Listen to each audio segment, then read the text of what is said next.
Well. Welcome back to New York Sports, WickerMedia. I'm watching K99. Thank you, as always, for taking the time to watch these videos.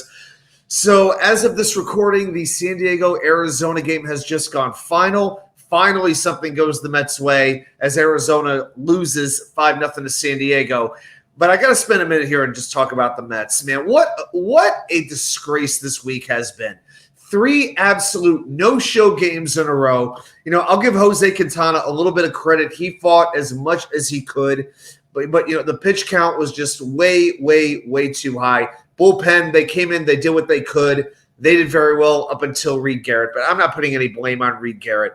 All the blame goes to this offense, this much ballyhooed offense, which dominated baseball for a long period of time. But as of late, I am longing for the days of Joey Wendell, Ben Gamel, and DJ Stewart. Bring them back. You know, sit Nemo, sit Alonso, sit some of these guys.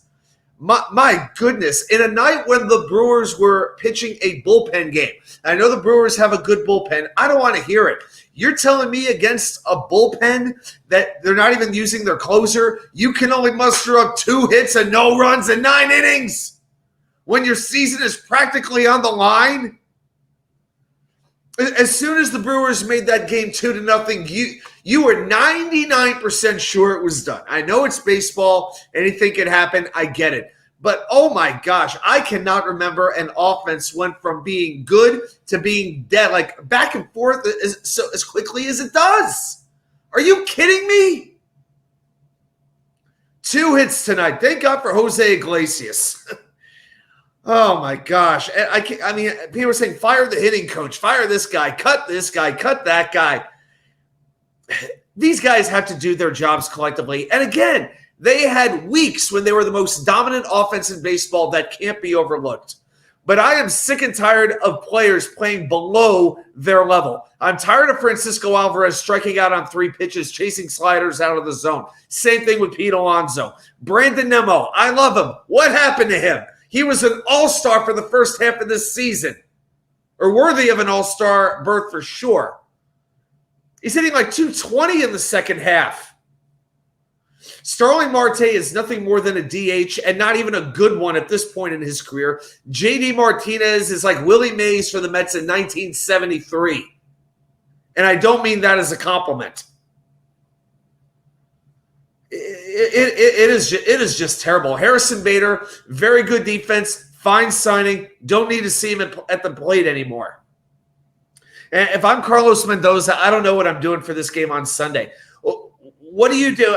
Should it be a situation where you just put all the names in the hat and wherever everything comes out, that's just where you bat everybody? Just terrible. I mean, they went down so weakly tonight in Milwaukee. An absolute house of horrors for this team. Again, the Mets have won 1 series in Miller Park, or whatever the hell you want to call it, in 10 years. I mean, I thought Atlanta was bad. This is like going to Siberia. Just unbelievable. And right around the time the Mets game goes final, you know, Kansas City, Atlanta pretty much deadlocked, tight the whole game. And our old buddy Travis d'Arnaud, walk-off home run, because of course he did. To the Kansas City Royals, you screwed us in 2015. Here's to you again for 2024. Congratulations on your first playoff berth since that year, by the way. You jerks. Not that I'm still bitter. And it seemed to be a night from absolute hell. The Arizona Diamondbacks, so I turned all my attention to the Diamondbacks. They were getting no hit for about 2/3 of this game. And I'm like, they're either going to get no hit or they're going to explode at some point. This can't end well. The Padres rested a bunch of their regulars, Luis Arias, Fernando Tatis. They benched like 3 starters. Jake Cronenworth sat as well in this game. But you know what? 9th inning, no score. Justin Martinez on the mound, and Kyle Higashioka, the home run stroker. Maybe my favorite Yankee now of recent times, probably.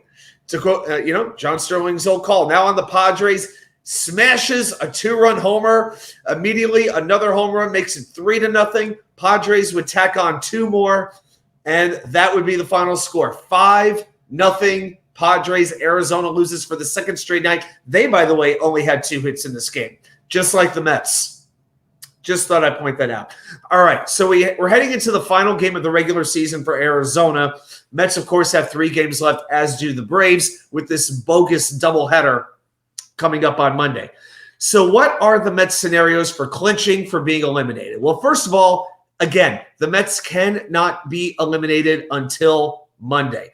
That's first and foremost. Believe it or not, the Mets can actually clinch tomorrow, on Sunday, I should say. I don't want to say tomorrow. Sunday afternoon, they can clinch a spot in Milwaukee. All they got to do is win and have Arizona lose. The magic number against Arizona is 2.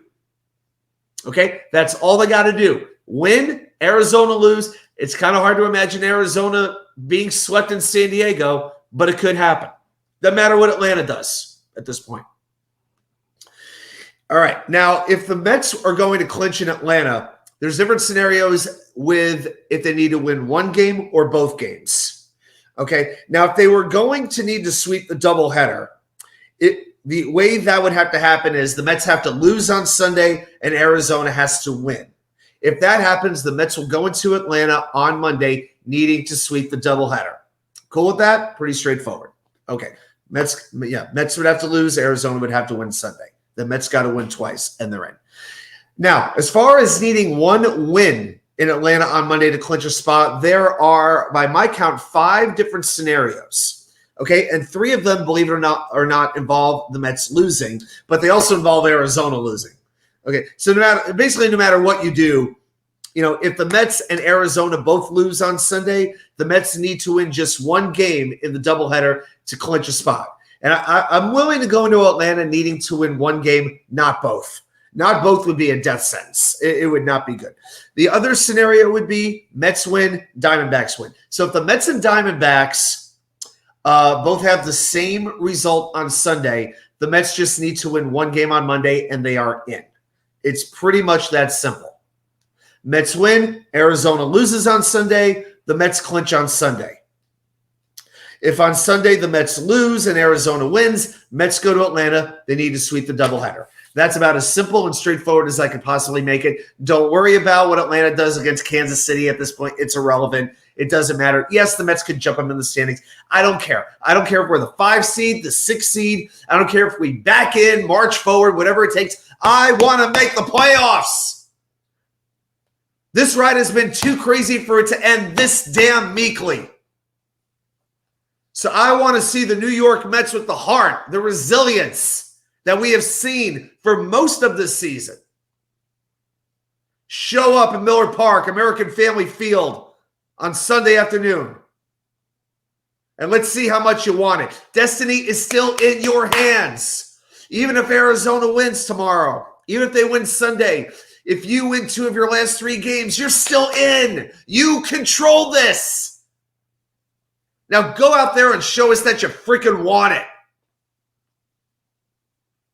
Thanks, everybody, for watching this channel. I will be also recording a video after the Jets game, the 3 key plays you may not remember that affected the outcome of the game, and I'm sure I'll be doing some sort of a recap on Sunday night after all this the baseball drama comes to be. Everybody, thank you very much for watching, and I'll see you right back here with more content from you know where.